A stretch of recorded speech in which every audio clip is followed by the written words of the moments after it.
राजद वालों को तो मिर्ची ही लगी है जैसे जैसे इसका जिक्र होता है। मुख्यमंत्री चुने नहीं गए थे बिहार, एक होने वाले प्रधानमंत्री के सहारे अपने आप को मुख्यमंत्री चुनवा लिया। अगर लालू यादव के बारे में बात करी जाए तो 1990 में उनके मुख्यमंत्री बनने से पहले बिहार में कौन जानता था उनको। जो लोग कहते हैं ना ज्ञानेश्वर जी कि 90 से पहले क्या स्वर्ग था, तो स्वर्ग था। लालू यादव ने कुछ ऐसा कर दिया जिसके कारण यह सब होने लगा। लालू यादव क्यों कसूरवार हो गए? शासन किसका था? लालू यादव का। मुख्यमंत्री कौन थे? लालू यादव। प्रशासन किसकी जिम्मेदारी थी? लालू यादव। तो जिम्मेदार कौन होगा?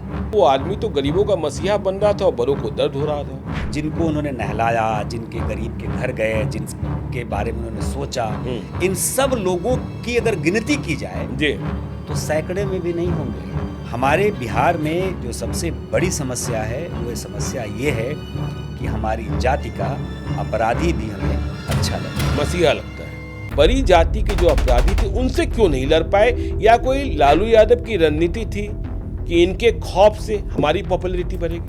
चंद्रशेखर जी ने क्या किया कि अपना कुर्ता ऐसे आंचल की तरह ले करके और जितने लोग बैठे थे उसके सामने घूमे और बोले कि भाई चंदा दो, चंदा दो, चंदा दो, चंदा दो। तो सब लोग पूछा क्या हुआ? अरे कर्पूरी जी की जेब फटी है। तो अब जवाब सुनिए मुख्यमंत्री कर्पूरी ठाकुर का, जिसकी जेब फटी है, वो आदमी क्या कहता है?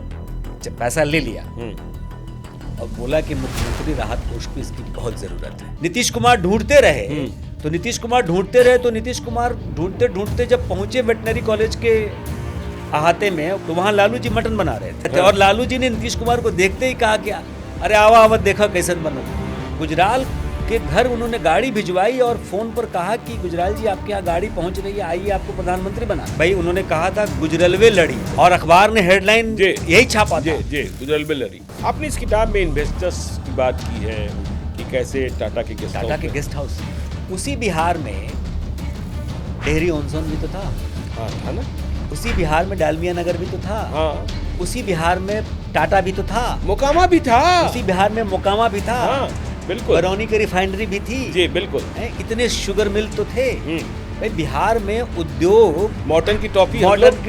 जी बिल्कुल। दलितों पर अत्याचार, आंकड़े अगर निकाले जाए, नरसंहारों का या किसी भी किस्म का अत्याचार सवर्णों ने ज्यादा किया या यादवों ने ज्यादा किया। मान लीजिए कि जापान से आया हो या किसी और देश से आया हो, पैसा लगाने के लिए बैठा हो और वो देखे कि इस प्रदेश का मुख्यमंत्री टांग पे टांग चढ़ाकर बैठा, ना तो ये लालू यादव सीरियस थे और न ही उनकी पूरी ब्यूरोक्रेसी उनको सीरियस करा पाई। बहुत ही शार्प लीडर है। मतलब अगर शार्प ना होते तो जितने तरह के कुकर्म उन्होंने किए इतने समय तक वो राजनीति में मौजूद नहीं होते। लेकिन लालू यादव ये जानते थे कि अगर हमने अपनी पार्टी की कमान अपनी पत्नी के अलावा किसी भी व्यक्ति तो ये पार्टी हमारे हाथ से निकल जाएगी। उन्होंने तय कर लिया कि नहीं जी, मुख्यमंत्री तो हम राबड़ी जी को ही बनाएंगे। राबड़ी जी उस दिन रसोई में थी और ये जाकर उन्होंने कहा कि सुनिए आप तैयारी करिए, अभी आपके नाम की घोषणा करेंगे। फिर वो इतनी जोर से रोई, उस महिला का आदर किया, बहुत आदर किया जाना चाहिए। आदर नहीं सर, बहुत आदर किया। तेजस्वी यादव यदि आ गए तो फिर वही शासन आएगा। इनके साथ है कि चाराचोर लालू यादव का बेटा, एंटी लेगेसी। उसके बाद जो तेजस्वी ने क्रिएट किया है उसमें उनकी ताकत है। सुरेंद्र यादव, रामानंद यादव, ललित यादव, राजवल्लभ यादव, गिनते जाइए यादव जी। तो अगर वो सब लोग अभी भी राजनीति में आरजेडी के साथ ही हैं जी, तो हम कैसे उम्मीद करें? जंगल राज के बारे में मुझसे न पूछा जाए, वो इतिहास की बात है। तो उस जंगल राज के जितने किरदार हैं उनको आपको पार्टी से बाहर निकालना चाहिए।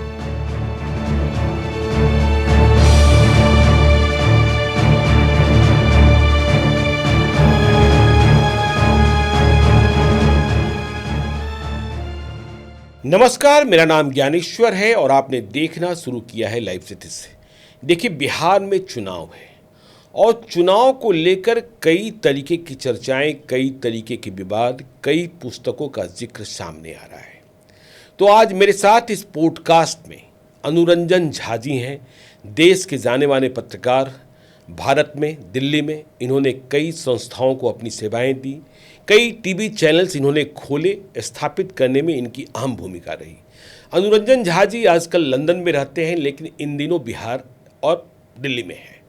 तो अनुरंजन झा जी की एक किताब है गांधी मैदान, ब्लफ ऑफ सोशल जस्टिस। जैसे ही बिहार विधानसभा चुनाव का संग्राम छिड़ा है, इस किताब की चर्चा और इस किताब में जो तथ्य लिखे हैं, छपे हैं, उसे लेकर कई तरीके के विवाद खड़े हो गए। देखिए, अनुरंजन झा जी का गांव भी फुलबरिया है और लालू यादव का गांव भी फुलबरिया है। फर्क सिर्फ इतना है कि अनुरंजन झा जी चंपारण के फुलबरिया के हैं और लालू यादव गोपालगंज के फुलबरिया के हैं।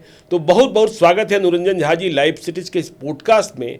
और आपकी किताब ने तो इन दिनों तहलका मचा रखा है। किताब का प्रकाशन बहुत पहले हुआ, लेकिन जैसे ही चुनाव आया और आपने जो सब टाइटल दिया ब्लफ ऑफ सोशल जस्टिस, तो राजद वालों को तो मिर्ची ही लगी है जैसे जैसे इसका जिक्र होता है।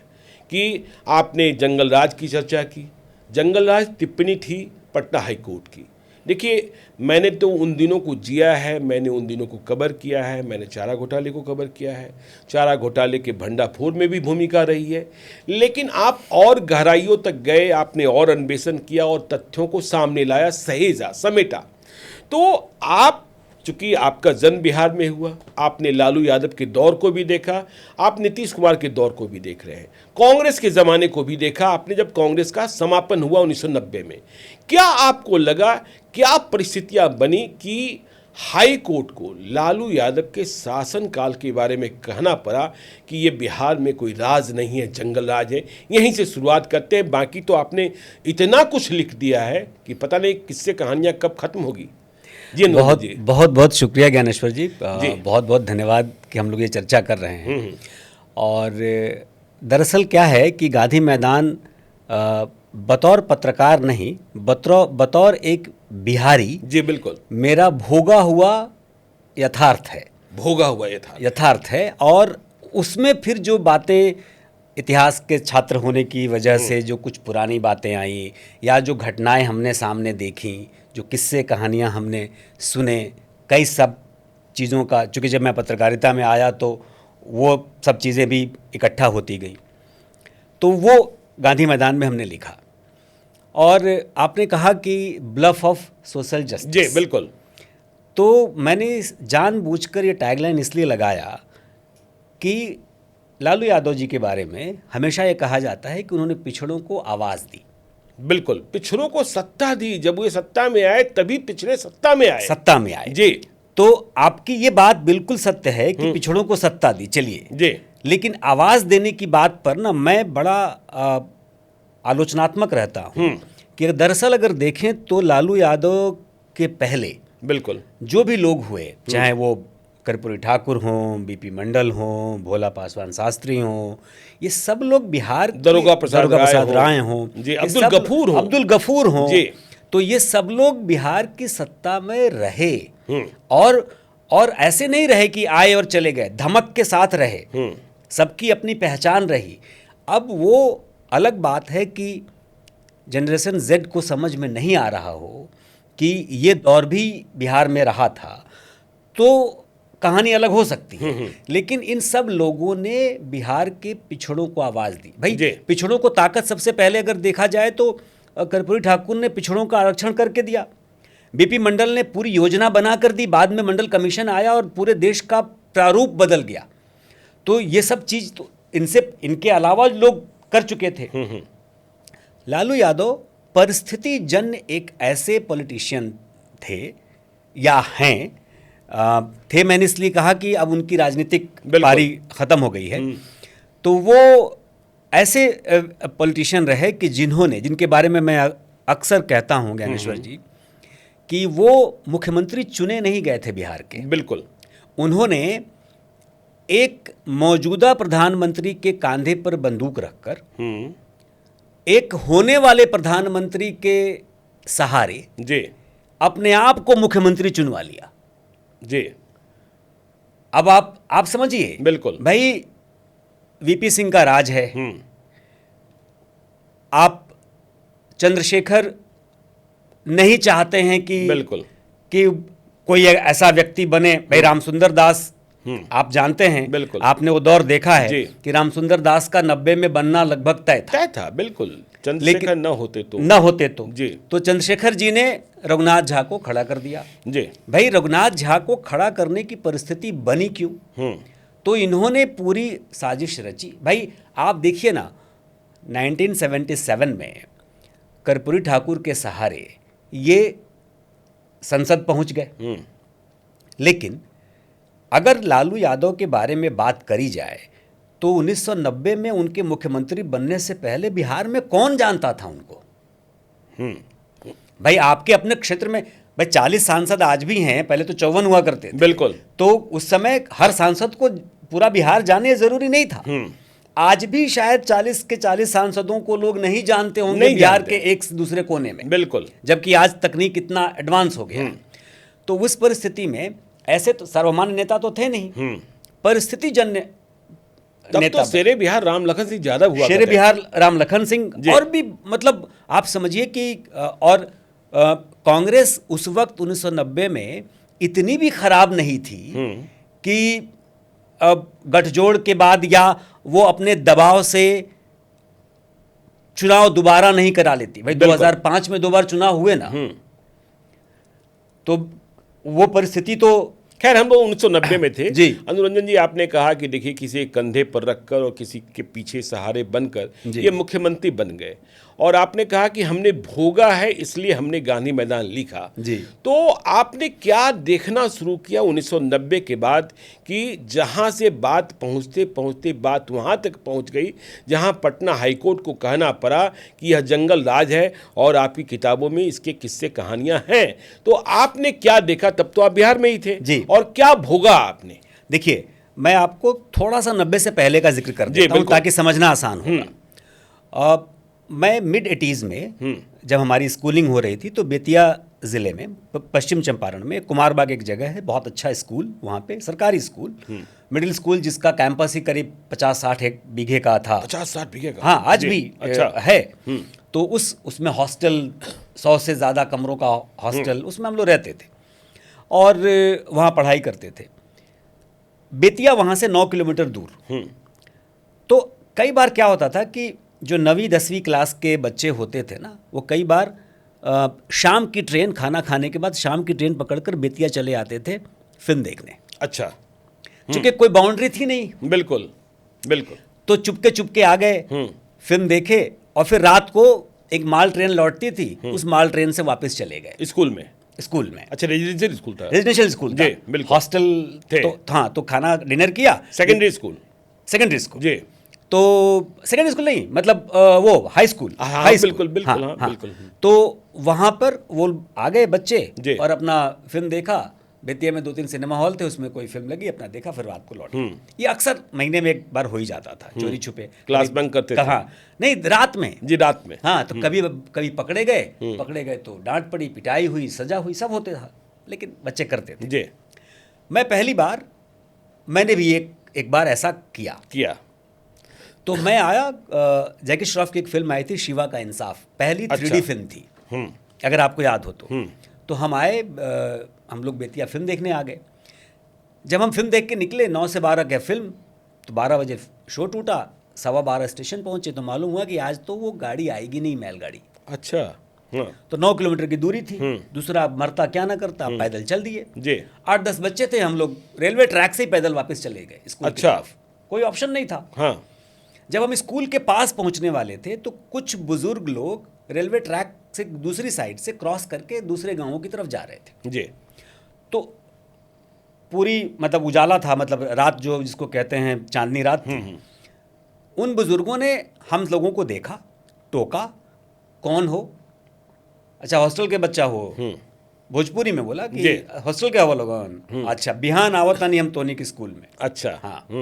बोलते हुए बुजुर्ग लोग अपना रुक नहीं रहे हैं, वो अपने गांव चले गए। बिल्कुल। और हम लोग चुप्पी साधे अपना स्कूल चले आए। हॉस्टल आए, सो गए। अगले दिन दोपहर में 2 बजे देख रहे हैं कि 4 बुजुर्ग क्लास रूम में घूम रहे हैं। अच्छा, चेहरों को पहचान रहे हो। टीचरों के साथ। अच्छा ठीक है जी।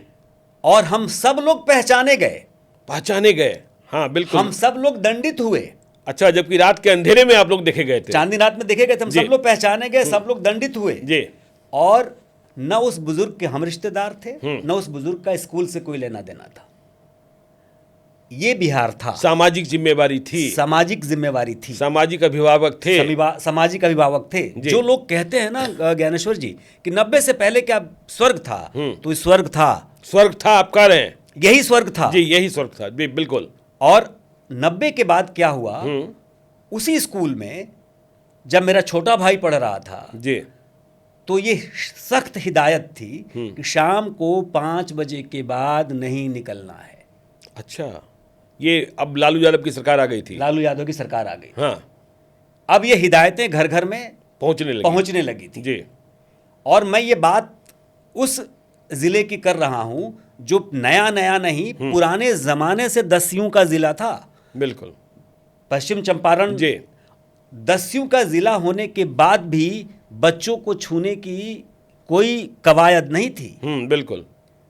लेकिन वो दौर बदला। वही दस्यु अब फिरौती के। अच्छा, स्कूली बच्चों को भी होने लगा ना। अच्छा, बिल्कुल। भाई स्कूली बच्चे ही तो किडनैप होने लगे। जी, बिल्कुल बिल्कुल। भाई शिक्षक के बच्चे, आप सोचिए ना, शिक्षक की तनख्वाह, जगन्नाथ मिश्रा के कार्यकाल में शिक्षकों की तनख्वाह बढ़ी पहली बार, जी, जिसको मजबूती मिली। उसके पहले बहुत कम पैसे मिलते थे। मेरे दादाजी भी शिक्षक थे, हालांकि उनका निधन पहले हो गया था, लेकिन मेरी दादी भी शिक्षिका थी, हेडमास्टर थी स्कूल की। तो वो कहती थी कि जगन्नाथ मिश्रा ने बहुत गड़बड़ कर दिया। तो मैं अच्छा। एक दिन पूछा कि क्या गड़बड़ कर दिया, आप लोग की तनख्वाह बढ़ाकर? तो बोले हाँ, बच्चों हम लोग को कम पैसा मिलता था ना, तो डाकुओं का डर नहीं था। ओह, हाँ, क्या सोच थी। आप समझ रहे हैं? जी, बिल्कुल। तो पैसा बढ़ गया तो डाकुओं का डर आ गया। और हम अपने उस गांव की बात कर रहे हैं जो गांव नेशनल हाईवे के किनारे है। कभी कोई ऐसा अपराध नहीं हुआ, फिर भी मन में एक डर आने लगा। तो ये 90 में शासन शुरू होता है और 91 से लेकर के 93-4 आते आते तो ये चरम पर है। बिल्कुल, अपहरण का उद्योग चरम पर है। शाम में अगर आप कहीं गए हैं किसी बाजार में या स्कूल में ट्यूशन पढ़ने गए हैं, शहर की बात कर रहा हूँ, गांव में तो छोड़ दीजिए, शहर की बात कर रहा हूँ, जहाँ लाइट्स हैं, बत्तियाँ हैं, रोशनियाँ हैं, वहाँ पर भी अगर आपको देर हो रही है शाम में, तो फ़ोन तो होता नहीं था। नहीं होता था। तो मुझे याद है कि कई दफ़ा हम लोग थोड़ी देर हो जाती थी शाम में लौटने में, तो दादी मेरी दरवाजे पे बाहर ही बैठी होती थी। अच्छा, इंतज़ार कर रही होती थी। इंतज़ार कर रही होती थी। थोड़ी सी और किसी दिन हुआ कि किन्हीं वजहों से देर हो गई, तो मेरे घर में काम करने वाले जो साथ में जो लोग हुआ करते थे, वो खेल के मैदान में और कई जगह पर भेजे जा चुके होते थे। अच्छा, बिल्कुल, खोजने जी। तो ये बदलाव सामाजिक स्तर पर, जहां एक बार हमको कोई बुजुर्ग अब बिना बताए मुझे अपना अभिभावक मान रहा है और मैं भी उसको मान रहा हूं कि मेरा अभिभावक होगा। बिल्कुल बिल्कुल। वो सामाजिक संरचना बदलती है और बदलने के बाद आता है, ऐसी परिस्थिति आती है कि जहां एक दूसरे से बात करना मुश्किल हो जाता है, डर का माहौल, भयभीत होकर लोग जीवन जी रहे हैं। तो अदालत इसमें लालू यादव का क्या कसूर है? लालू यादव ने क्या कर दिया कि जो ये बदल गया? लालू यादव ने कुछ ऐसा कर दिया जिसके कारण यह सब होने लगा? लालू यादव क्यों कसूरवार हो गए? बिल्कुल जी, ये बड़ा मौजूद सवाल है, बहुत जरूरी सवाल है। भाई देखिए, शासन किसका था? लालू यादव का। मुख्यमंत्री कौन थे? लालू यादव। प्रशासन किसकी जिम्मेदारी थी? लालू यादव। तो जिम्मेदार कौन होगा? तो लालू यादव तो बिल्कुल आम आवाम के मुख्यमंत्री थे, सड़कों पर कभी निकल पाते थे, गाय भैंस के साथ दिखते थे, गरीब मोहल्लों में जाते थे, जो कपड़े जिनके पास नहीं थे उनको नहलाते थे, उनके नाक पोंछते थे। तो वो आदमी तो गरीबों का मसीहा बन रहा था और बड़ों को दर्द हो रहा था। आपने जो 4-5 बातें कही जी, इन सारी बातों को लालू की जिंदगी में अगर रखा जाए तो ये जिनको उन्होंने नहलाया, जिनके गरीब के घर गए, के बारे में उन्होंने सोचा, इन सब लोगों की अगर गिनती की जाए जी। तो सैकड़े में भी नहीं होंगे, अच्छा। हजारों की तादाद तो छोड़ दीजिए। 13 करोड़ आज की आबादी है जी। उस समय भी 10 करोड़ तो आबादी थी ही ना, 7 करोड़ हाँ 8 हाँ, करोड़। वो तो अखंड बिहार था ना। अखंड बिहार था जी, ना, तो जी। 10 आबादी तो थी ही ना। बिल्कुल। तो मेरा कहने का मतलब है कि ये कह देना कि वो गरीबों की आवाज बन रहे थे या गरीबों की बात सुन रहे थे, नहीं, वो सोशल जस्टिस का दिखावा कर रहे थे, दिखावा कर रहे थे। तभी तो मैंने लिखा कि ये ब्लफ ब्लफ दे रहे थे। जी। अगर वो ब्लफ नहीं दे रहे होते तो अपराध बढ़ता क्यों? और भाई उनकी राजनीतिक दल में, उनकी पार्टी में, देखिए क्या हुआ ज्ञानेश्वर जी, हम सब लोगों ने देखा है। बिल्कुल। आपने वो दौर बहुत करीब से, क्योंकि आप तो पटना में ही जी। इतने साल और मैं तो क्राइम पत्रकारिता रिपोर्टिंग ही कर रहा था। आप तो क्राइम रिपोर्टर, बिहार के तो सबसे बड़े क्राइम रिपोर्टर रहे। जी। तो आपने तो देखा वो दौर कि भाई लालू यादव के समय में जो भी इस तरीके की घटनाएं घट रही थी, जो भी अपराध बढ़ रहा था, उस पर काबू पाने की जिम्मेदारी तो लालू यादव की थी। बिल्कुल थी। अच्छा, हो क्या रहा था, दौर बदलते हुए ये कांग्रेस के ज़माने से ये दौर शुरू हो गया था जब अपराधियों को शेल्टर पॉलिटिशियंस देने लगे थे और अपराधियों के सहारे राजनीति थोड़ी थोड़ी होने लगी थी। लालू यादव का जब शासन आया तो उन्होंने क्या किया, अपराधियों को राजनीति में शामिल किया। बिल्कुल जी। और जब अपराधी राजनीति में आए ज्ञानेश्वर जी, तो उन अपराधियों ने ये सोचा कि भाई हम इनको जिता रहे हैं तो खुद क्यों नहीं जीत सकते।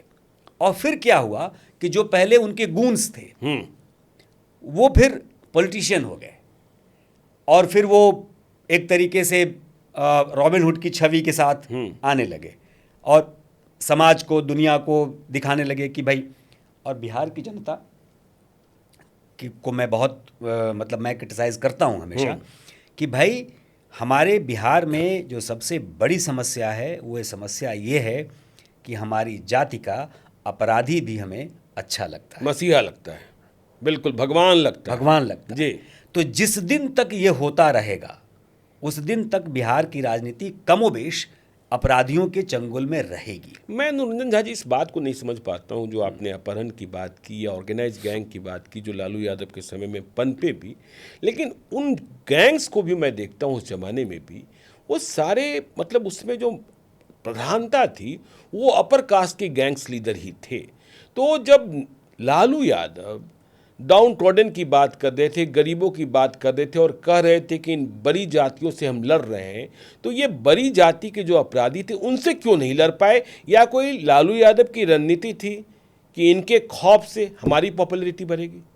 दोनों बातें थी जी। देखिए क्या था कि उन्होंने, देखिए सामाजिक वैमनस्यता को लालू यादव के शासन में इतना बढ़ाया गया। मैं ये नहीं कहता कि दलितों पर, पिछड़ों पर, गरीबों पर अत्याचार नहीं हुआ है, इस देश में हुआ है, बिहार में भी हुआ है। लेकिन मैं जिस गांव से आता हूं या जिस समाज से आता हूं, मेरे गांव और समाज में हमने ये देखा है कि हिंदू मुस्लिम एकता भी वैसी ही थी, क्योंकि जब तजिया का जुलूस निकलता था तो वो जुलूस मेरे दरवाजे पे आता था, मेरी दादी उस पर सिंदूर का टीका लगाती थी। अच्छा जी। और तब वो जुलूस बाहर जाता था। तो ये दौर वो था। मैंने गांधी मैदान में लिखा है कि ऐसा क्या हुआ कि गांधी का चंपारण दस्युओं का चंपारण हो गया, डकैतों का चंपारण हो गया। ऐसा क्या हुआ, वीर कुंवर सिंह का आरा ब्रह्मेश्वर मुखिया का आरा हो गया। बिल्कुल जी, आप समझ रहे हैं। तो ये बदलाव पूरी परिस्थितियों का बदलाव था।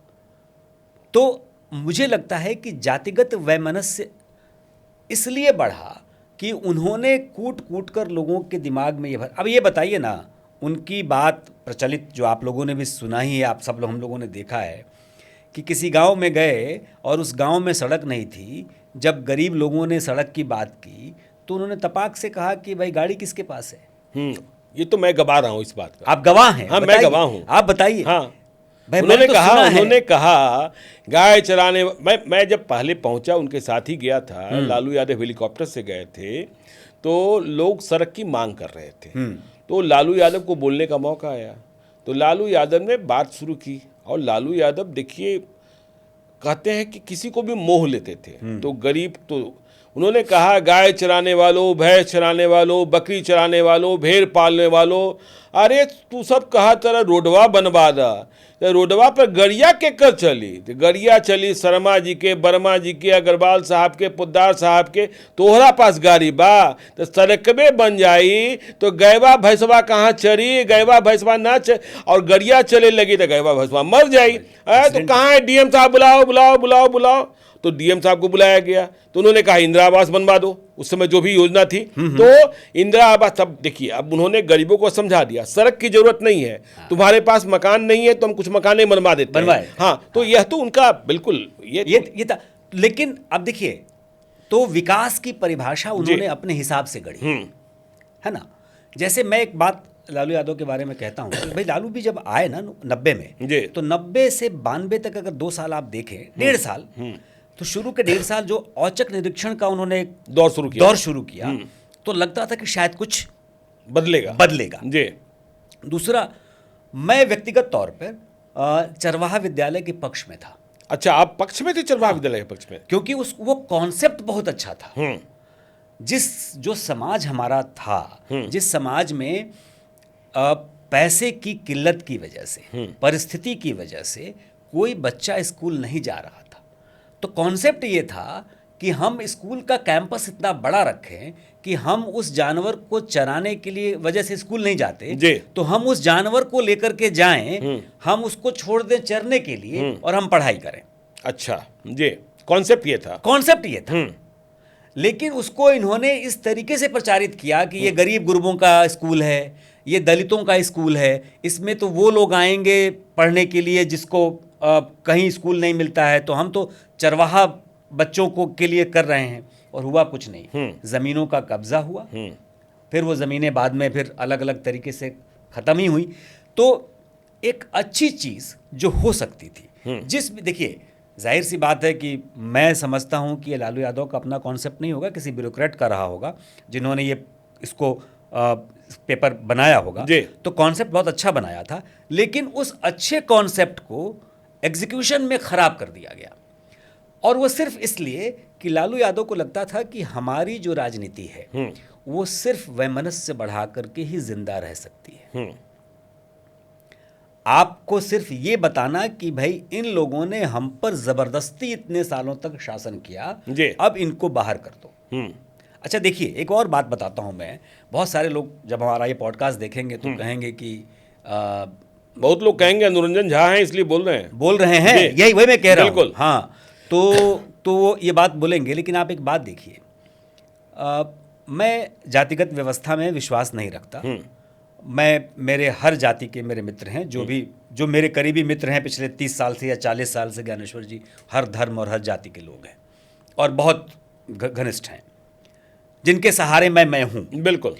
अब मैं ये बताऊं कि गरीब वो तबका जो मान लीजिए जातिगत समीकरण में जो पिछड़ा था, उसकी अपनी एक रोजी रोटी थी। मान लीजिए कारपेंटर है, एग्जाम्पल दे रहा हूँ, तो एक पर्टिकुलर कास्ट बढ़ई हमारे यहाँ होता था जो कारपेंटरी का काम करता था, लोहा का काम करता था। अब ऐसा नहीं है। अब आपको कई जगह श्रीवास्तव, झा, शर्मा वो भी कर रहे हैं, कारपेंटरी का भी काम कर रहे हैं और लोहे का भी काम कर रहे हैं। तो आप एक पर्टिकुलर एक व्यवस्था को आपने तोड़ा है और तोड़ने का आपको फायदा मिलना चाहिए, तो आपको नुकसान हुआ है, क्योंकि वहां भी आपने कंपटीशन पैदा कर दिया। बिल्कुल। जो दूसरी जाति के लोग सिर्फ दूसरे काम तक सीमित रह गए थे, वो भी अब पान की दुकान, आप आइए मेरे गांव में, मैं आपको दिखाऊंगा कि पहले पनवाड़ी थे जो जिनकी दुकान हुआ। हाँ, बिल्कुल, चौरसिया, हाँ, वो लोग पान की दुकान करते थे। अब मेरे यहाँ हमको लगता है कि कम से कम 50 पान के दुकानदार मैथिल ब्राह्मण हैं। मैथिल ब्राह्मण भी पान बेच रहे हैं। हाँ जी। तो भाई कंपटीशन आपने पैदा किया ना, जी। भाई उनको रोजगार करना है, उन्होंने कर लिया। मैं ये नहीं कह रहा कि अच्छा हुआ या बुरा हुआ। तो जो चौरसिया था, जो पान के व्यापार करते थे, उनके लिए आपने क्या किया? हम्म, भाई उनमें सिर्फ आपने एक कुंठा भर दी कि ये देखो ये लोग तुमको सताते रहे हैं, ठीक है, मान लिया सताते रहे। आज उनके लिए क्या किया आपने? आज भी वो चौरसिया उसी समस्या से ग्रस्त है। अगर उसका विकास हो गया होता, अगर उसकी परिस्थितियां बदल गई होती, तब तो हम बहुत खुश हो लेते। बिल्कुल। तो आज वो चौरसिया उसी समस्या से ग्रस्त है। और आज वो मैथिल ब्राह्मण जो बैठा था, वो जो सिर्फ पंडिताई कर रहा था या शिक्षक बन रहा था, अब वो पान की दुकान भी खोल के बैठा है। ये बात समझनी होगी बहुत माइक्रो लेवल पे जाकर के। चलिए देखिए, मैं मैक्रो लेवल पर जाऊंगा, लेकिन अभी जिस किताब को लेकर और जिन किस्से कहानियों को लेकर सबसे ज़्यादा बिहार में चुनाव के पहले विवाद पैदा है, आपने इस किताब में कर्पूरी ठाकुर का जिक्र किया है, जननायक कर्पूरी ठाकुर जी का। जी। और कर्पूरी ठाकुर से लालू यादव के क्या रिश्ते थे, इसका भी जिक्र किया है। जी। और आप कह रहे हैं कि कर्पूरी ठाकुर जिन्होंने लालू यादव का निर्माण किया, जी। जो लालू यादव शिष्य रहे, जी। लेकिन जब कर्पूरी ठाकुर को तेल की जरूरत थी गाड़ी में, जी। लालू यादव ने वो भी नहीं दिया। ये क्या आपने विवाद पैदा करा दिया? देखिए मैं बता रहा हूँ जी। क्या है कि कर्पूरी जी के लालू जी शिष्य नहीं थे जी। कर्पूरी जी के लालू जी चेले थे। हाँ ठीक है जी। मैं शिष्य और चेले में ना तो बड़ा फर्क थोड़ा फर्क मैं महसूस करता हूँ, तो मैं बिल्कुल। बार बार इसका जिक्र करता हूँ कि चेला लोग, चेला चीनी हो जाता है, जी। गुरु गुड़ ही रह जाता हाँ, है। बिल्कुल। तो ये कहानी है। हाँ।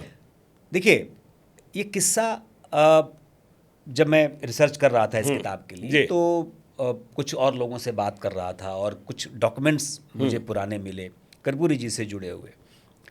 तब मैंने देखा कि कर्पूरी जी की डायरी में एक दुख है। अच्छा, कर्पूरी जी की डायरी में दुख? हाँ, हाँ। वो डायरी में दुख है। हाँ। तो उसको मैंने एनालाइज करना शुरू किया, फिर उस पर और भी मैंने रिसर्च करी, तो पता चला कि कर्पूरी जी बीमार थे और लालू जी 77 में सांसद बनने के बाद उन्होंने विल्स की एक जीप सेकेंड हैंड खरीदी थी जिससे वो चलते थे। जी।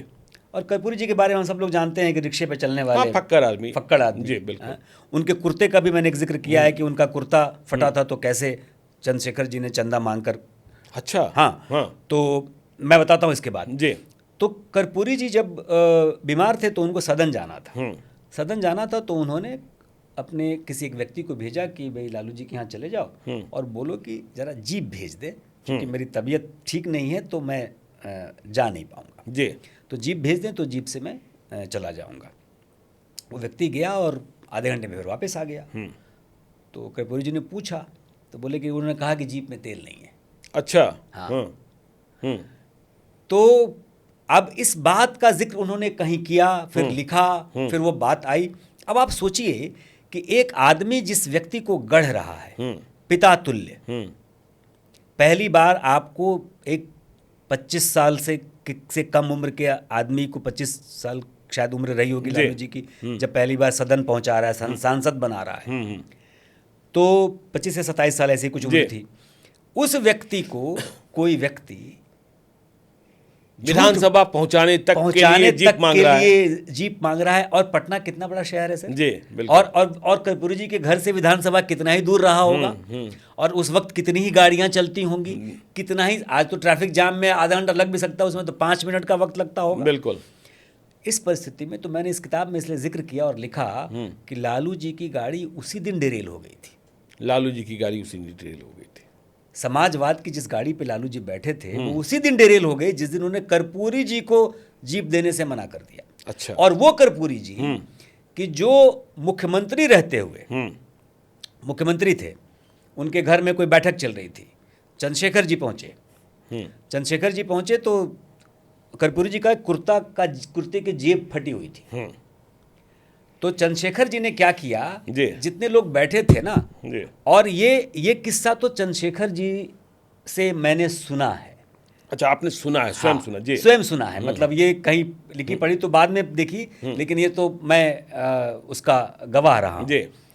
तो चंद्रशेखर जी ने क्या किया कि अपना कुर्ता ऐसे आंचल की तरह ले करके और जितने लोग बैठे थे उसके सामने घूमे अच्छा। हाँ, और बोले कि भाई चंदा दो चंदा दो चंदा दो चंदा दो। तो सब लोग पूछा क्या हुआ, अरे कर्पूरी जी की जेब फटी है। तो सबने उसमें चंदा डाला, और चंदा डाला तो जब ये कुर्ता, जब वो पैसा लाकर उन्होंने कहा कि बोले कर्पूरी जी अब आप एक नया कुर्ता सिलवा लीजिए। तो अब जवाब सुनिए मुख्यमंत्री कर्पूरी ठाकुर का, जिसकी जेब फटी है, वो आदमी क्या कहता है, जब पैसा ले लिया और बोला कि मुख्यमंत्री राहत कोष को इसकी बहुत जरूरत है। क्या बात है, क्या बात है, क्या बात है। गूज़बम्प्स हो रहे हैं सर। बिल्कुल बिल्कुल बिल्कुल। क्या दौर रहा होगा, क्या शुचिता रही होगी, क्या पवित्रता रही होगी, क्या नेता रहे होंगे जो व्यक्ति ये कह रहा है कि मेरी फटी जेब तो छोड़ो, मुख्यमंत्री राहत कोष की जरूरत है, मुख्यमंत्री राहत कोष की इस चंदे की जरूरत है।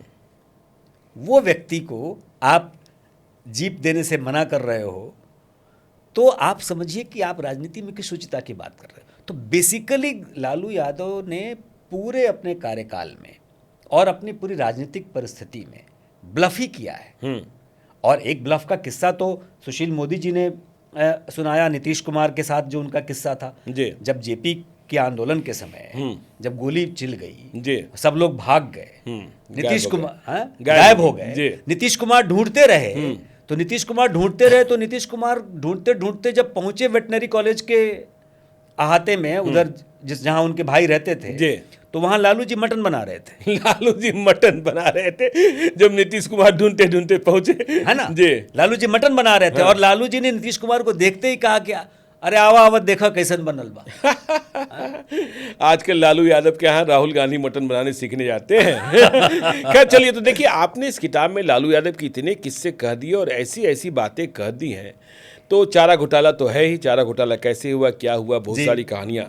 आपने एक इलियास हुसैन की कहानी भी बता दी है जी, कि वो एक बैग लेकर के आते हैं और फिर लालू यादव पहुंच जाते हैं। इस कहानी की बड़ी जबरदस्त चर्चा है कि लालू यादव की जो खुफिया एजेंसी थी बहुत स्ट्रांग, हाँ बहुत स्ट्रांग थी। तो ये क्या किस्सा है कि इलियास हुसैन ने कहा मैंने पालिका बाजार में खरीदा है, उसके बाद हाँ ये देखिए लालू जी सही कह रहे हैं आप कि बहुत उनका जो नेटवर्क था ना बहुत स्ट्रांग था जी। भाई आज के ज़माने में तो चलिए कोई फ़ोन कर देगा, फ़ोन अवेलेबल है, व्हाट्सएप कर देगा, फ़ोटो खींच देगा, वीडियो बना देगा, वो तो दौर था नहीं।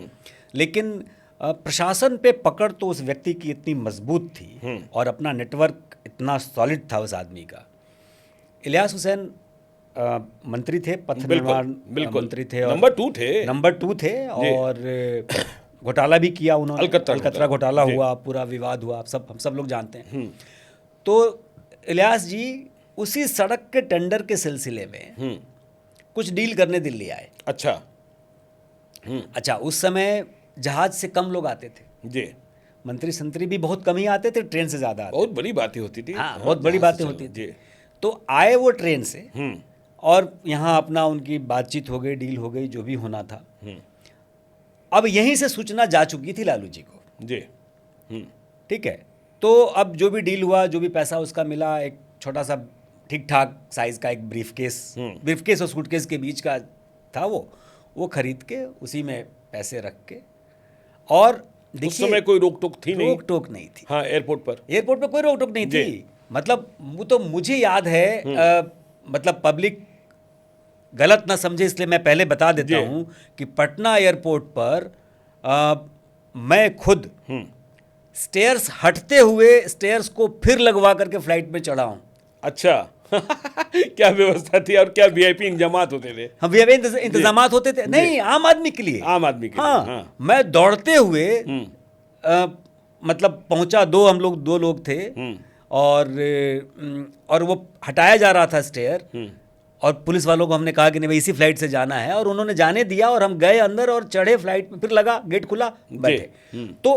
तो वो उस समय क्या था ना कि सुरक्षा की इतनी चाक चौबंद व्यवस्था नहीं थी, और बहुत कम फ्लाइट्स होती थी, लोग कम उड़ते थे हवाई जहाज़ों से। इलियास हुसैन सूटकेस में पैसा लेकर के यहाँ से चले, उड़ान भर दिए। अब लालू यादव जी को मालूम चल गया। लालू यादव का अंदाज थोड़ा निराला तो था, बिंदास जी। तो वो चाहते तो वहीं से उनको मंगवा सकते थे, बुलवा सकते थे, लेकिन लालू जी पहुंच गए एयरपोर्ट, और जिस फ्लाइट से गए थे उसी फ्लाइट से वापसी के लिए। अच्छा, हाँ, ठीक है। अब वो वापसी अनायास था या प्लान था, ये तो वही जानते होंगे। पहुंच गए एयरपोर्ट, और एयरपोर्ट पे उन्होंने इलियास जी को धर लिया, और थोड़ी सी सलाम दुआ नमस्ते के बाद उन्होंने बोले कि अरे इलियास, ये तो बड़ा अच्छा बैग खरीद ले हो। तो बोले हाँ, वो वहाँ से पालिका बाजार से खरीदे हैं। बोले कितना में? तो अब इलियास जी के मुंह से निकला 2000। हाँ, 2000 या 400 रुपये, ऐसे कुछ निकला। हाँ जी, बिल्कुल। जो भी निकला, 1000 2000 जो भी। तो जितना दाम निकला था उसका 50% उसमें जोड़ दिया उन्होंने। अच्छा, एक्स्ट्रा। और अपने किसी स्टाफ को बोला कि ये इनको, इलियास भाई को ये पैसा जी और ढो के लाने का पैसा दोनों दे दो। दोनों दे दो। हाँ। और ये बैग बड़ा अच्छा लगा, घर भेज दो। हाँ। आप समझ रहे हैं? बिल्कुल समझ रहा हूँ। तो अब आप समझिए कि अब इलियास जी तो समझ गए, भाई खेल तो समझ गए वो, कि भाई हमने क्या झूठ बोला और इन्होंने क्या झूठ बोला, इन्होंने क्या पकड़ लिया। जी। हो गया। तो क्या करते हो? कुछ नहीं कर सकते थे। पैसा लेकर आए इलियास हुसैन लेके आए, और गया लालू यादव के घर। लालू यादव के घर लालू यादव के घर चला गया। इलियास हुसैन छाती पीटते रह गए। बस छाती पीटते रह गए। हाँ। और बाद में फिर घोटाले में फंसे भी। हाँ, फंसे भी। तो ये इस तरीके के किस्से, इस तरीके की राजनीति बिहार में चली, लंबे समय तक चली, और कमोबेश देश के अलग अलग हिस्सों आपने में एक चलती। किस्सा और एक कहानी और सुनाई है। आज भी देखिए चर्चा जब होती है राघोपुर की, राघोपुर से अब तेजस्वी यादव विधायक हैं, फिर 2025 लड़ेंगे ही लड़ेंगे, और राघोपुर ने ही मौका दिया लालू यादव को भी। तो आपने जो कहानी सुनाई कि जैसे ही लालू यादव चुनाव जीते, राघोपुर में गांजा की खेती बहुत अधिक होने लगी। कंग वाली। हाँ, जीएस कंग वाली। और फिर जीएस कंग चीफ सेक्रेटरी थे, सदाजी थे, और सख्त मिजाज थे। तो राघोपुर में ही रेड हो गई और लालू यादव को पता नहीं चला। तो ये कहानी क्या है, कैसे राघोपुर में, मतलब इसके बाद लालू यादव ने जीएस कंग से कहा भी कि भाई ये क्या कर रहे हो, मेरे ही कंस्टिट्यूएंसी। हाँ, वे भी अड़ गए कि जहां गांजा होगा वहां वही तो पकड़ेंगे ना। हाँ, जहां गांजा होगा। और ये तो जीएस कंग की मतलब उनकी एक किताब है, किताब का नाम मैं मिस कर रहा हूँ। हाँ। उन्होंने उसमें पूरा डिटेल लिखा है। अच्छा। हाँ, कि भाई हुआ ये कि अच्छा, उनको भी नहीं मालूम था गांजा की खेती हो रही है। बिहार में कई जगह छोटे मोटे जगहों पे होती रहती है। बिल्कुल। आज भी हो रही होगी, मुझे नहीं मालूम, लेकिन आज भी हो रही है। हो ही रही होगी। तो होती होगी। अब वो बड़े पैमाने पे हो रही थी, बड़े पैमाने पे हो रही थी, और ये वहाँ से चुनाव लड़े, जीते। उसके तुरंत अच्छा हुआ क्या कि जब बड़े पैमाने पे हो रही है, चुनाव के दौरान इंटरनेशनल मीडिया आया जी। तो उसने किसी इंटरनेशनल मीडिया में एक कहीं छोटी सी रिपोर्ट चल गई जी। तो जो जीएस कंग को मालूम हुई। अब ये जब सारी परिस्थितियां बन रही थी जी, तो उनका कोई अधिकारी उनका वो बोला कि भाई ये मामला है जी। तो पहले जीएस कंग को ये लगा कि छोटी मोटी जगह होगी। बिल्कुल। तो जीएस कंग खुद गए देखने जी, और जब देखने गए तो वो तो शॉक्ड हो गए। भाई एकर्स में खेती हो रही थी, भाई गांजा की खेती एकर्स में हो रही है, वो भी मुख्यमंत्री के विधानसभा क्षेत्र में। तो उन्होंने कटवा दिया। हाँ बिल्कुल। हाँ, उन्होंने कटवा दिया, हार्वेस्ट करा दिया उसका। तो उसके बाद छापा पड़ा। और भाई क्या होता है कि अधिकारी को भी देखिए, मैं जो महसूस करता हूँ ना ज्ञानेश्वर जी, कि ब्यूरोक्रेसी में भी जो स्ट्रगल करके आया है ना, वो बेहतर ब्यूरोक्रेट होता है। बिल्कुल, उसके रीढ़ में हड्डी होती है। और उसने संघर्ष को देखा है ना, तो उसको मालूम है कि समस्या कहाँ हो सकती है, वो फाइट कर सकता है। आप देखिए, आप शिक्षित बहुत अच्छे हो सकते हैं, आप विद्वान हो सकते हैं, आप बहुत कुछ हो सकते हैं, लेकिन आप अगर संघर्ष के दौर से नहीं गुजरे हैं तो आप स्पाइन में नहीं आ सकते। बिल्कुल। स्पाइन के लिए स्ट्रगल बहुत जरूरी है। और स्ट्रगल और मेहनत को मिक्स लोग कर देते हैं। स्ट्रगल है सर जी, बिल्कुल स्ट्रगल। हाँ। अच्छा देखिए, आपने इस किताब में इसका भी जिक्र किया, आपने इलियास हुसैन का जिक्र किया। तेजस्वी यादव का जब मैं सोशल मीडिया प्रोफाइल देखता हूँ तो जो पिन किया हुआ पोस्ट है उसमें वो लिखे हुए हैं, आज भी पहला पोस्ट वही दिखता है यदि कोई न्यू कमर्स आएगा, कि यदि मेरे पिता लालू यादव ने भाजपा से हाथ मिला लिया होता तो वह कभी नहीं फंसते। लेकिन आप इस किताब में कह रहे हैं कि उन्हें फंसाया तो देवगौड़ा ने, और देवगौड़ा को प्रधानमंत्री भी बनाया था लालू यादव ने। तो लालू यादव की हैसियत देखिए, 1995 में वह एक अकेला चुनाव हुए जिसमें आरजेडी को, मतलब जनता दल को बहुमत मिला। पूर्ण बहुमत हाँ, मिला था। एकमात्र चुनाव जीत के हाँ, आए वो। हाँ, बिल्कुल बहुमत मिला था। तो आप कह रहे हैं देवगौड़ा को प्रधानमंत्री बनाया लालू यादव ने, और देवगौड़ा ने ही लालू यादव को फंसा भी दिया। जोगिंदर सिंह का भी जिक्र आ रहा है, और उसके बाद आपने इसका भी जिक्र किया है कि लालू यादव ने देवगौड़ा को क्या कहा और देवगौड़ा ने लालू यादव को क्या कहा। इसमें बहस तक की बातें आ गई। क्या ये कहानी है? देखिए क्या है, हम सब लोग उस दौर को याद करिए जी। जब प्रधानमंत्री बन रहे थे, जा रहे थे भाई। लालू यादव उस समय जब बिहार के मुख्यमंत्री बने, और उसके बाद जो एक परसेप्शन बन रहा था, फिर जब आडवाणी जी की रथ यात्रा रोकी गई, ये सारी जो परिस्थितियां खड़ी हो रही थी, एक के बाद एक इंसिडेंट जो बन रहे थे, उसमें लालू यादव एक बहुत मजबूत, बहुत ताकतवर लीडर के तौर पे उभर रहे थे। जी। भाई लालू यादव जनता दल के राष्ट्रीय अध्यक्ष थे। भाई वहां तक तो पहुंच ही गए थे। बिल्कुल बिल्कुल बिल्कुल। अच्छा, चाहे वो बुम्मई रहे हों या हेगड़े रहे हों या चंद्रशेखर रहे हों, चाहे गुजराल रहे हों, गुजराल कुछ भी रहे रहे हों, हों। जी। भाई गुजराल जी के बारे में तो आपको याद है, मुझे अखबार आपको तो याद ही होगा, पटना में जो इलेक्शन काउंटरमेंट हुआ था, इलेक्शन को लेकर भाई उन्होंने कहा था गुजरलवे लड़ी। हाँ बिल्कुल बिल्कुल हैं? बिल्कुल बिल्कुल। और अखबार ने हेडलाइन जी। यही छापा था, जी, गुजराल लड़ी। गुजरलवे लड़ी। तो भाई अब आप समझिए कि इस तरीके का व्यक्ति, भाई गुजराल को प्रधानमंत्री बनवाने में भूमिका, भाई गुजराल को तो उन्होंने गाड़ी भिजवाई ना। जी। गुजराल के घर उन्होंने गाड़ी भिजवाई और फोन पर कहा कि गुजराल जी आपके यहाँ गाड़ी पहुंच रही है, आइए आपको प्रधानमंत्री बनाना है। मतलब इस देश में ये हो रहा था। फिर जब देवगौड़ा की बारी आती है तो उनको ये लग रहा था कि ये व्यक्ति जो साउथ इंडिया से आता है, वो दक्षिण भारत का व्यक्ति प्रतिनिधित्व करता है, वहाँ इसकी ज़मीन मजबूत है और बहुत शांत प्रवृत्ति का व्यक्ति है जी। और शांत है तो मेरे कंट्रोल में रहेगा। होता ये है ज्ञानेश्वर जी कि 99% जगहों पर लोग कंट्रोल में आते हैं, लेकिन 1% में मांझी भी बनते हैं, बिल्कुल, देवगौड़ा भी बनते हैं, बिल्कुल, लोग फिर वो कंट्रोल में आते नहीं जी। है ना। तो भाई मनमोहन सिंह 10 साल शासन चलाए, कंट्रोल में रह के ही चलाए जी, लेकिन मांझी नहीं चलाए, नहीं चला पाए, 1.5 साल में ही, बिल्कुल। 1 साल में ही विदा हो गए। हाँ। तो वहाँ पर देवगौड़ा को उन्होंने बनवाया, इसमें कोई दो राय नहीं था। लेकिन जब परिस्थिति, अच्छा पार्टी के लिए क्या है, अगर जांच हो रही है, आपके खिलाफ कंप्लेन्स आ रहे हैं, पूरी पार्टी आपके खिलाफ पड़ी हुई है, दक्षिण की लॉबी, देखिए उस समय दक्षिण और उत्तर भारत का भी टसल संघर्ष चल रहा था जी। तो दक्षिण की लॉबी बहुत, हर पॉलिटिकल पार्टीज में दक्षिण की लॉबी बहुत ताकतवर हो रही थी जी। बीजेपी का कोई अस्तित्व था नहीं उस तरीके से।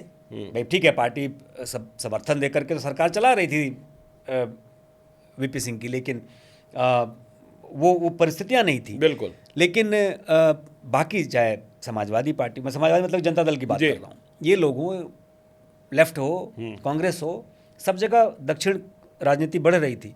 तो दक्षिण और उत्तर के टसल के बीच में ना ये घटना घटी कि देवगौड़ा जी को जब इन्होंने बनाया, प्रधानमंत्री बनवाया, तो उन्होंने अपने प्रधानमंत्री बने हुए हैं तो अपना दिखाने लगे। अच्छा, उन पे भी दबाव था कि भाई ये इस आदमी पर ये सारे आरोप हैं जी, और हाईकोर्ट की टिप्पणी अलग आ गई जी, परिस्थितियां बदल रही हैं, बिहार के लोग नाराज हैं, और उस परिस्थिति में ये अध्यक्ष भी बने रहें, पार्टी भी चलाएं, मुख्यमंत्री भी बने रहें, तो ऐसा तो होगा नहीं, तो इनसे इस्तीफा लो। अच्छा, इस्तीफा देने के लिए इनको कहा गया। अच्छा, इन्होंने मना कर दिया। मना करके पार्टी तोड़ दी। बिल्कुल भाई इन्होंने यही किया ना, मना किया, पार्टी तोड़ के भाई उस समय जब दबदबा था, पार्टी तोड़ी तो लोग आ गए, जो भी इनको जितना चाहिए था सब लोग आरजेडी में आ गए। बिल्कुल यही हुआ जी। तो वो जब घटना, पार्टी टूटने से पहले की घटना, तो उसमें लालू यादव ने जब देवगौड़ा जी को हड़काया कि भाई हमने आपको प्रधानमंत्री बनवा दिया और आप मेरे पीछे सरदार लगा दिए। कहा जाता है कि हमने नहीं, तुमने कहा।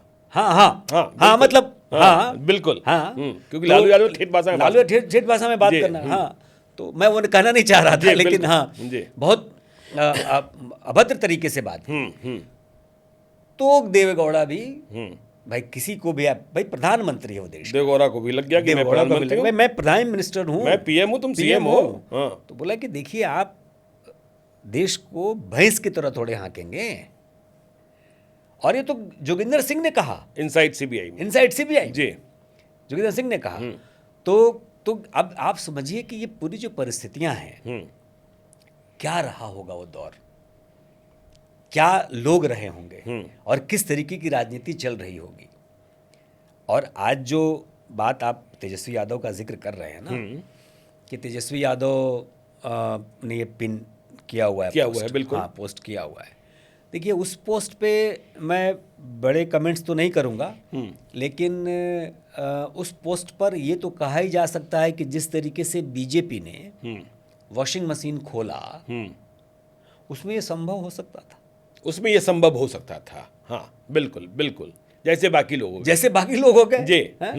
भाई मैं तो कहता हूँ, लोग कहते हैं वॉशिंग मशीन, कहते हैं ड्राई क्लीनर है वो, पता भी नहीं चलता है, धुल भी गया, प्रेस भी हो गया। आपने इस किताब में इन्वेस्टर्स की बात की है कि कैसे टाटा के गेस्ट हाउस, टाटा के गेस्ट हाउस, जी बिल्कुल। आप तो वो बिल्डिंग देख भी रहे होंगे। बिल्कुल देख रहा हूँ, बिल्कुल देख रहा उस हूँ। बिल्डिंग को देखिए कि क्या परिस्थिति हुई।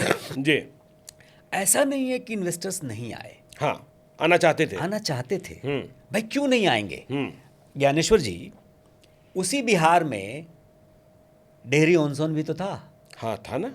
उसी बिहार में डालमिया नगर भी तो था। हाँ, उसी बिहार में टाटा भी तो था। मोकामा भी था। उसी बिहार में मोकामा भी था। हाँ, बिल्कुल। बरौनी की रिफाइनरी भी थी। जी बिल्कुल। इतने शुगर मिल तो थे। भाई बिहार में उद्योग, मॉर्टन की टॉफी, मॉर्टन की टॉफी, जी बिल्कुल। भाई क्या नहीं था बिहार में?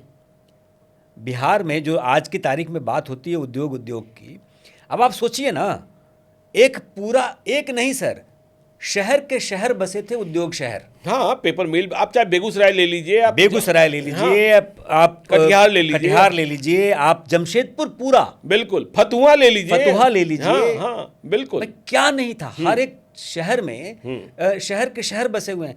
मैं बहुत सालों बाद गया डालमिया नगर, तो मुझे वो सारे घर देख करके ना, मुझे इतना रोना आ रहा था कि भाई यहाँ पे एक सोचिए, हजारों फैमिलियां रहती थी। जी। क्या गुलजार रहता होगा वो जिला और वो शहर उस जमाने में। ये खत्म कैसे हो गया? तो भाई बिहार ऐसा नहीं था कि जब बीच में खराब हुआ, अच्छा खराब होना शुरू हो गया था कांग्रेस के जमाने से। बिल्कुल बिल्कुल। पूरी तरीके से दोषी लालू यादव इसलिए नहीं है कि उन्होंने उस पर, होता है ताबूत की कील, वो ठोकनी शुरू की। जी।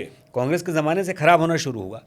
लेकिन लालू यादव के रिजिम में क्या हुआ कि जब उन्होंने देखा कि जब लोग आ रहे थे, ये सीरियस नहीं थे, सीरियस नहीं थे। हाँ, इनकी राजनीति बिल्कुल अलग दिशा में जा रही थी। इनको बिहार के विकास से मतलब नहीं था। इनको था कि जातिगत वैमनस्य को बढ़ा करके, और दलितों भी नहीं, पिछड़ों, यादवों, दलितों को तो रोक कर ही, दलितों को रोक कर आए थे। तो दलितों को छोड़ दीजिए, ये कहते हैं, इसीलिए मैंने लिखा ना ब्लफ ऑफ सोशल जस्टिस। बिल्कुल भाई अच्छा ये बताइए, बिहार में दलितों पर अत्याचार, आंकड़े अगर निकाले जाएं, नरसंहारों का या किसी भी किस्म का अत्याचार, सवर्णों ने ज्यादा किया या यादवों ने ज्यादा किया? आज भी ऐसे कई गांव हैं जहां यादवों के डर से दलित आज भी कांपते हैं। तो भाई वो एक नव सामंत जी, भाई आपको क्या है, ठीक है, मैं कह रहा हूं कि जो सामंती थे उनका सत्यानाश कर दीजिए, आप तहस नहस कर दीजिए, उनको बिल्कुल बराबरी में ले आइए। लेकिन आपने तो एक नया सामंत पैदा कर दिया ना। बिल्कुल। आपने उनके हाथ में लाठी थमा दी। भाई उसके हाथ में आप कलम थमाते, उसके हाथ में आप ताकत थमाते, रोजगार थमाते। आपने क्या किया? सोशल जस्टिस के नाम पे उनके हाथ में लाठी थमा दी, और वो उसी लाठी से एक बार इधर सवर्णों को मार रहा था, एक बार इधर दलितों को मार रहा था। यही हो रहा था जी। तो फिर इन्वेस्टर्स भागे कैसे, जो आप टाटा हाँ, समझे? इन्वेस्टर्स तो इसलिए भागे कि इन्वेस्टर्स को लगा कि तो सीरियस आदमी नहीं है। हाँ। भाई आप ऐसे ड्रेस में आ गए, गुंडाई बढ़ती जा रही थी। गुंडई बढ़ती जा रही थी, और आप आ रहे हैं, भाई इन्वेस्टर्स की मीटिंग हो रही है, उसमें आप नाइट सूट में आप आ रहे हैं भाई। हाँ, नाइट सूट भी कैसा पहनते थे पता ही है आप कैसा पहनते मतलब वो तो जो जानते हैं वही जानते जी हैं। बिल्कुल। हाँ हाँ। भाई आप उसमें आ गए, हम्म, अब उसमें आकर के तो कोई भी अगर मान लीजिए कि जापान से आया हो या किसी और देश से आया हो, पैसा लगाने के लिए बैठा हो, और वो देखे कि इस प्रदेश का मुख्यमंत्री जो टांग पर मुखिया टांग है, चढ़ाकर। टांग पे टांग चढ़ाकर बैठा, कुर्सी पे जो बैठा है वो पैर पे पैर ऊपर रख के बैठा है, जी। हैं? आप अपने लोगों के बीच जाते थे, ऐसा करते थे ना, वो फिर भी क्षम्य था जी। भाई। लेकिन आप जब आ रहे थे इन्वेस्टर समिट में, तो उसके हिसाब से आपको बात करनी थी। आपको लोग भागना शुरू हो गए। भाई इन्वेस्टर समिट तो हुआ, लेकिन ना तो ये लालू यादव सीरियस थे और ना ही उनकी पूरी ब्यूरोक्रेसी उनको सीरियस करा पाई। कहानी बदल गई। आपने लिखा महावीर मंदिर कब्जा की योजना बना ली, कैसे किशोर कुणाल को नौकरी छोड़नी पड़ी या उन्होंने स्वैच्छिक सेवानिवृत्ति ले ली, कैसे डॉक्टर अजय कुमार ने जमशेदपुर जाने के बाद नौकरी छोड़ दी, कि जो अच्छे ब्यूरोक्रेट्स थे वह भी बिहार में अब रहना नहीं चाहते थे, क्योंकि लालू यादव जिस तरीके से शासन चला रहे थे वह उनको पसंद नहीं आ रहा था, सब कुछ बिकने लगा था। देखिए ज्ञानेश्वर जी, जब ये लग रहा था ना, जब वो दौर आया और उस दौर में जो भी सेंसिबल ब्यूरोक्रेट था जी, उसमें से बहुत सारे लोग डेपुटेशंस पे सेंट्रल डिप्यूटेशन में आ गए। कई सारे लोगों ने मन मार की, जिनकी मजबूरियां थी उन्होंने काटा। फिर बिहार विभाजन हुआ तो फिर बिहार झारखंड चला गया। मतलब बहुत सारे लोग झारखंड में शैक्षिक वो किए कि भाई हमको वहीं दो। बिल्कुल। मतलब आप सोचिए ना, कहाँ चंपारण में रहने वाला व्यक्ति भी बोला कि हमको झारखंड दे दो। तो ये सब हुआ जी। लेकिन कुछ लोग जो जिनको ये कॉन्फिडेंस था कि हम कुछ और भी कर सकते हैं, उन्होंने छोड़ देना पसंद किया। उसमें डॉक्टर अजय कुमार भी थे। उनको लगा कि नहीं भाई, और उनके पास ऑप्शन भी था। भाई ऋषि मोदी ने हाथ बढ़ाया जी, तो बोले चलो भाई, हम कहीं भी बेहतर अपनी ताकत से हम कहीं भी परफॉर्म करके। और जमशेदपुर उन्होंने शांत किया भी, जो मतलब क्या था पता ही है आपको, हिदायत खान और किस तरीके का आतंक चल रहा था, तो शांत किया। और he was a very good IPS officer. बिल्कुल। तो वो रहे हैं, इसमें कहीं वो नहीं है। अच्छा, किशोर कुणाल जी के बारे में तो ये कहा जाता था, हम लोग कॉलेज में थे तो सुनते थे कि भाई कुणाल जी के बारे में तो ये कहा जाता कि कुणाल जी की आंखें देख करके क्रिमिनल्स डर जाते थे। हाँ हाँ, इसमें कहाँ शक है, इसमें कहाँ शक है। कुणाल की आंखें मतलब प्रचलित थी भाई। बिल्कुल बिल्कुल। पटना के सबसे बड़े गैंगस्टर को नाम मुझे ठीक से याद नहीं है, वह जब इनकाउंटर हुआ था तो लोग कहते हैं कि किशोर कुणाल साहब बारात बनकर गए थे और उन्होंने पीली धोती और सिल्क के कुर्ते पहन रखे थे। बताइए जी। और वो घूर देते थे तो लोग भाई बिल्कुल ट्रिपल राइडिंग बंद हो गई थी, लोग बड़े बड़े बाल नहीं रख रहे थे, लोग बहुत मतलब टाइट जींस नहीं पहन रहे थे, सब तरह का मतलब प्रशासन में मॉरल पुलिसिंग से लेकर के प्रॉपर पुलिसिंग तक बिल्कुल कुणाल जी ने किया। और भाई कुणाल जी की देन तो हम लोग देख ही रहे हैं ना भाई। हनुमान चर्चा तो ये भी है ना, महावीर मंदिर पर कब्जा करने की कोशिश रमेराम के माध्यम से बिल्कुल पूरा प्रयास किया उन्होंने। तब किशोर कुणाल ने, तब उन्होंने फिर अयोध्या से दलित महंत को बुला लिया कि चलो भाई हम ही कर लेते हैं, हम ही कर लेते हैं जी, हम ही करते हैं। तो अब ये आप सोचिए कि क्या क्या दौर रहा होगा कि एक एक छोटी छोटी चीज़ों के लिए लोगों को परेशान होना पड़ा। और अच्छा, किशोर कुणाल ने जो मंदिर बनवाया या जिसका जीर्णोद्धार हुआ और बहुत बड़ा कर दिया, या जो उनकी परिकल्पना थी, हालांकि बहुत असमय चले गए जी। अभी जो वो केसरिया में कर रहे थे जी, बिल्कुल, जो कर रहे पटना में महावीर कैंसर हॉस्पिटल जो उन्होंने किया जी, उसमें लेश मात्र भी संशय है कि उन्होंने गलत किया। बिल्कुल बिल्कुल। आप देखिए हनुमान मंदिर से कितने परिवार पलते हैं जी लोग, और क्या शानदार तरीके से सिद्ध स्थल हुआ और मंदिरों को जोड़ने का प्रयास। अब उसमें अगर आप उंगली करके कि भाई सिर्फ इसलिए कि किशोर कुणाल सवर्ण जाति के हैं तो इनका नहीं चलने दिया जाए, तो भाई वो आईपीएस था, वो समझदार आईपीएस था, उसने बोला 25 जुलाई 1997 का किस्सा भी विवादों में है, जो आपने लिखा है। जिस दिन राबड़ी देवी को लालू यादव ने तय कर लिया कि अब मुख्यमंत्री तो राबड़ी देवी ही बनेंगी। यह किस्सा आपने इसमें वर्णित किया है, कुछ याद है? याद है ना? जी बिल्कुल याद है। जी। क्या है, आप तो मौजूद थे और आप जानते हैं कि हुआ क्या। अब ये तो तय हो गया था, लालू जी के मन में आ गया था कि भाई अब किसको बनाना है। कुछ लोग, कुछ लीडर्स ऐसे थे जो वहाँ पर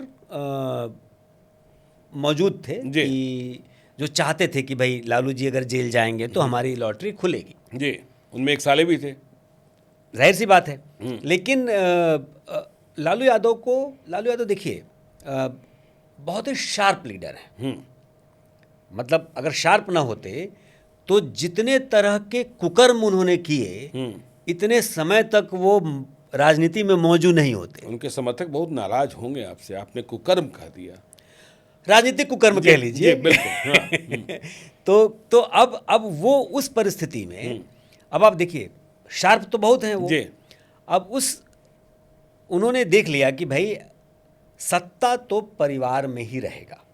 पहला तो तय उन्होंने ये किया, सत्ता की चाबी हमारे परिवार में। लोगों ने 86-14 की बात की थी, वो 14 भी नहीं है, परिवार है। परिवार है। हाँ, वो परिवार है कि भाई वो सत्ता तो परिवार में रहे, चाबी परिवार में रहेगी। ठीक है भाई। अब परिवार भी और छोटा हो गया। देखिए लालू यादव के शासन में साधु यादव या सुभाष यादव, ये दोनों प्रचलित ही तो थे भाई। हाँ, इनका ही सिक्का चलता था। बिल्कुल, हर कदम पे चलता था। तो साधु यादव, सुभाष यादव, उन सबके मन में मनशाएं होंगी। साधु ज़्यादा ताकतवर थे, ज़्यादा पॉपुलर थे और सब चल रहा होगा। लेकिन लालू यादव ये जानते थे कि अगर हमने अपनी पार्टी की कमान अपनी पत्नी के अलावा किसी भी व्यक्ति को दी तो ये पार्टी हमारे हाथ से निकल जाएगी। जी। और जो बाद में गलती नीतीश कुमार ने की मांझी को दे करके, जीतन राम मांझी को दे करके, तो जो बाद में उनको एहसास हुआ, फिर वापसी की, तो उन्होंने ये आकलन किया और आकलन करने के बाद उन्होंने तय कर लिया कि नहीं जी, मुख्यमंत्री तो हम राबड़ी जी को ही बनाएंगे। अब क्या है, नीचे लोग बैठे हुए हैं, आप उनका घर आपको याद ही है, उसमें लोग हॉल में बैठे हुए हैं, बैठ के बातें हो रही हैं, ये अपने घर की तरफ जा रहे हैं जी। और उनके कबाब मंत्री थे जो रसोई तक उन्हीं की पहुंच थी, सब्जी बाग वाले जी। तो हर कोई हर जगह नहीं जा सकता था। कुछ ही लोग थे जो लालू जी के बेडरूम तक जाते होंगे जी। उसमें एक वो भी थे जिनकी पहुंच थी। चूँकि किचन में आना जाना था तो किचन से बेडरूम कितना ही दूर होता है किसी भी घर में। राबड़ी जी उस दिन रसोई में थी और ये जाकर उन्होंने कहा कि सुनिए, आप तैयारी करिए, अभी आपके नाम की हम घोषणा करेंगे और आपको मुख्यमंत्री बनना है। देखिए राबड़ी जी के बारे में बहुत किस्से आते हैं जी, लेकिन बतौर माँ उस महिला का आदर किया जाना चाहिए, बहुत आदर किया जाना चाहिए। आदर नहीं सर, बहुत आदर किया जाना चाहिए। लेकिन लोग कहते हैं कि जब उनके नाम का ऐलान हो गया तब उन्होंने दस्तखत करना सीखा होगा। हाँ जी, बिल्कुल सीखा होगा भाई, हम लोग तो। लेकिन जब लोग यह भी कहते हैं कि वो तो स्कूल गई थी, हाँ तो यह बात गलत अफवाह भी हो सकती है। यह बात अफवाह भी हो सकती। लेकिन मैं ये कह रहा हूँ कि जब उन्होंने बिल्कुल दो टूक मना किया हाँ। कि मैं राजनीति में नहीं आऊंगी, मेरे बस का नहीं है, मुझे बच्चे पालने हैं, मुझे बच्चे पालने दीजिए, ये आपका काम है। आप समझिए ना, 40 साल से कम की उम्र की महिला जिसके 9 बच्चे हों, बिल्कुल आप समझ रहे हैं ज्ञानेश्वर जी, बहुत आसान नहीं है बच्चों को पालना है। एक बच्चे पालने में ना लोगों के माथे का पसीना कहाँ से निकलता है सबको मालूम है। और वो महिला उस और गांव की माहौल से आई हुई हैं, जिन्होंने दुनिया नहीं देखी है, पति के साथ धीरे धीरे देख रही हैं, पति पर आरोप हर रोज बढ़ रहे हैं जी। उस परिस्थिति में जेल जाना तय है, सब कुछ बिखरा हुआ दिख रहा है। तो बच्चे देखने हैं, परिवार देखना है या राज्य देखना है। ये परिस्थितियां जब सामने आई तो उन्होंने कहा कि नहीं, मुझे अपने बच्चे पालने हैं, मुझे नहीं करना है।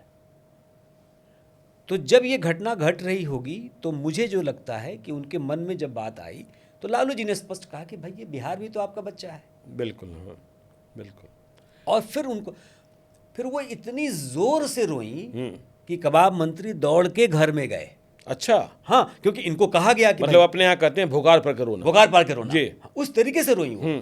तो फिर वो भाई हर कोई तो घर में जा हुआ कि भाई अभी तो लालू जी ऊपर गए हैं, क्या हो गया, ऐसा तो नहीं कि कहीं कुछ हो गया, प्रॉब्लम हो बिल्कुल, गया, बिल्कुल। भाई अब कल जेल जाना तय है। तो उस परिस्थिति में अभी ये गए हैं और कुछ घटना तो नहीं घट गई, इसलिए लोग चिंतित हुए। और ये जब कबाब मंत्री कुछ लोग कहते हैं यह सलाह सीताराम केसरी और अरविंद झा ने दी थी लालू यादव को। दोनों कांग्रेस में होने के बाद भी लालू यादव के शुभचिंतक थे कि देखो किसी और पर भरोसा मत करना।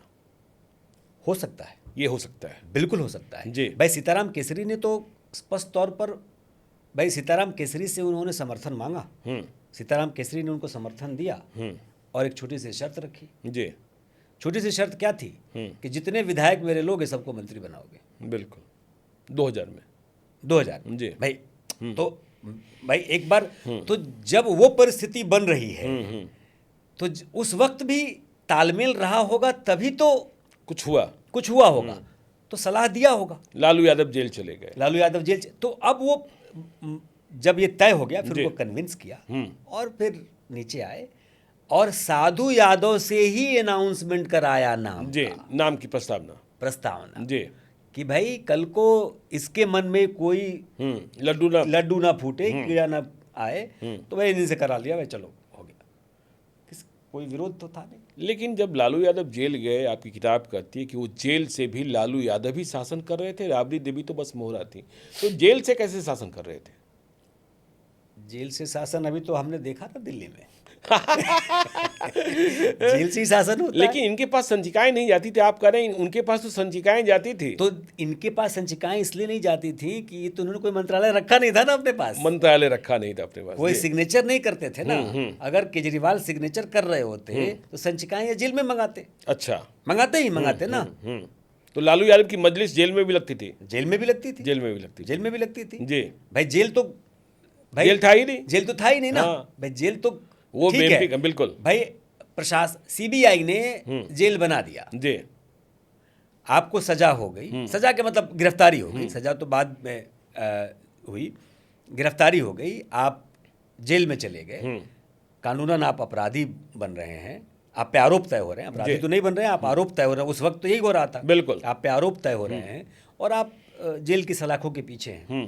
लेकिन लालू यादव के लिए जेल तो जेल था नहीं, लालू यादव के लिए जेल नहीं था, बिल्कुल नहीं था। आप बार बार कहते हैं, कई लोग भी कहते हैं, आपके पास जब आप इस किताब के लिए अध्ययन कर रहे थे, आप शोध कर रहे थे, जो आरोप विपक्ष लगाता है कि बिहार में अपहरण होते थे, अपहरण सबसे बड़ा उद्योग था और जो बड़े क्राइम होते थे उसका सौदा और उसकी पंचायत मुख्यमंत्री निवास में होती थी, क्या यह सच है? बिल्कुल सच है, सच है, बिल्कुल। कैसे कहेंगे सच है? भाई देखिए, डॉक्टर साहब का किस्सा तो सर्वविदित है, रमेश चंद्र जी, भरत सिंह जी, सब सर्वविदित है ना, कौन नहीं जानता है कि भाई नई गाड़ी आती है, उठा ली जाती है, शादी वाला किस्सा, शादी वाला, अपहरण वाला किस्सा। फिर पता चला कि जब एक डॉक्टर साहब पहुंच रहे हैं कहने कि हमारे बच्चे का अपहरण हो गया, तो बोले कि अच्छा कुछ दे के निपटा लो। भाई आप किसी को कहेंगे और वो बाजार में आकर नहीं कहेगा, ये कैसे संभव? ये संभव है। मैं दियरा की बात कर रहा हूँ, मैं चंपारण से आता हूँ, चंपारण में दियरा एक इलाका है, अब तो वहाँ पर सड़कें बन गई जी, और अब हम लोगों के गांव से गोपालगंज जाने में 1-1.25 घंटे का वक्त लगता है, पहले 4 घंटे का वक्त लगता था, कभी कभी दिन भर लगते थे। ये नीतीश कुमार की उपलब्धि है, ये नीतीश कुमार की उपलब्धि है जी। तो अब उस वक्त क्या होता था ज्ञानेश्वर जी कि एक इलाका ऐसा था जहाँ पर अपहरण करके लोग लाए जाते थे। बिल्कुल, ठीक है। और जब मैं पत्रकारिता में आया और बाद में जब मैं स्टोरीज करने के सिलसिले में गया, तब तक सड़कें नहीं बनी थी जी। तो कुछ भाई पत्रकार तो हर जगह जाते हैं, तो उस वक्त के दस्यु रहे कुछ लोगों के साथ मैंने उस इलाके का भ्रमण किया। मैं समझना चाहता था कि भाई हमारे गांव से सटा हुआ या हमारे इलाके से सटा हुआ कौन सा ऐसा इलाका है। आप जानते हैं अपहरण कैसे होते थे? कहीं से उठा करके ला करके ना किसी व्यक्ति को एक गांव में छोड़ दिया जाता था, जी। ठीक है। और जो छोड़ने आता था, तो मान लीजिए कि किसी को अब अननोन आदमी आएगा, चाहे वो बच्चा हो या बड़ा हो, कोई भी हो, अननोन आदमी आएगा, तो जैसे ही वो गांव में पहुंचेगा, किसी मोटरसाइकिल से आएगा, वो यही एक बिल्कुल रास्ता होता होगा। कई परिवार उसके पास आएंगे कि हमको दे दीजिए, हमको दे दीजिए, हमको दे दीजिए। अच्छा, हमको दे दीजिए मतलब क्या? कि हम इसकी देखभाल करेंगे, बदले में जो मिलना है। जो मिलना है तो तय है, तो हम खाना खिलाएंगे, हम उसकी देखभाल करेंगे, वो हमारे कब्जे में रहेगा, मतलब हमारे हम। तो उसमें जो वो लेके आता था जी, वो उसको अपना किसी एक परिवार को दे दिया, किरायानामा दे दिया, किरायानामा दे दिया कि तुम तुम इसको सबको- देखभाल करो। जी, अच्छा, उसको कोई बांध के नहीं रखता था। बिल्कुल बिल्कुल। क्यों बांध के नहीं रखता था ज्ञानेश्वर जी? कि उस इलाके से वो भाग ही नहीं सकता था। हाँ, इलाका ही वैसा था। हाँ बिल्कुल। भाई सड़क थी नहीं, जी, कहाँ जाते भाई? कहाँ जाते? रास्ता ही पता नहीं होता था, रास्ता पता नहीं था, और वो इलाका चारों तरफ से नदियों से घिरा हुआ था। एक तरफ से नदी है और एक तरफ से रेत है, तो रेत ही चला जा रहा है, जी, तो सड़कें हैं नहीं, तो कम्युनिकेशन, आप भागना भी चाहेंगे तो आप समझिए कि नहीं भाग पाएंगे। बिल्कुल बिल्कुल। तो इसलिए उस इलाके में लाके छोड़ दिया गया। तो मुझे बताया जब उन लोगों ने कि ऐसे होता था, हम बोले कि ये इसका रेशियो क्या था, महीने में कितने आते थे? तो बोले रोज 100 आते थे। रोज 100 आते थे? मतलब किसी को भी अगवा कर लेना है, किसी को भी अगवा कर लेना, चाहे वो 1000 रुपए का हो, चाहे वो 50,000 का हो, चाहे 1 लाख रुपए का हो। जब मैंने पूछा कि महीने में कितने आते थे, तो बोले कि महीने की बात कर रहे हैं। अच्छा। झा जी, हाँ, रोज 100 आते थे, दिन भर लाइन ही लगा रहता था। क्या स्थिति रही? खैर चलिए, अंतिम सवाल पर आते हैं, नहीं तो ये पॉडकास्ट लंबा ही चला जाएगा। अंतिम सवाल, लालू यादव ने जो भी किया, चाहे जो कुशासन कह लें, चाहे जो यह कह लें कि सामाजिक न्याय की सरकार, और हाईकोर्ट के शब्दों में जंगल राज, अब तेजस्वी यादव आरजेडी को लीड कर रहे हैं और बिहार में चुनाव है। जब बिहार में चुनाव की बात होती है 2025 में, तो एनडीए जो है 2005 के पहले के दृश्यों को याद कराता है। क्या आपको लगता है कि तेजस्वी यादव यदि आ गए तो फिर वही शासन आएगा, कि तेजस्वी यादव आएंगे तो तेजस्वी यादव में बदलाव है, युवा सोच है, नया नेतृत्व है? ये बहुत ज़रूरी सवाल था ज्ञानेश्वर जी। जी, और मैं इंतज़ार कर रहा था इस सवाल जी। इसके 2 उत्तर हैं, दोनों को थोड़ा थोड़ा मैं समझाने की कोशिश करता हूँ। एक तो क्या है कि मैं तेजस्वी जी के बारे में कहता हूँ कि उनको एंटी लेगेसी मिली है। एंटी लीगेसी मिली है, इतने बैगेज हैं कि मत पूछिए। बहुत बैगेज है जी। मतलब बिहार में या पूरे देश में किसी भी नेता पुत्र को ना लेगेसी मिलती है, फला का बेटा है।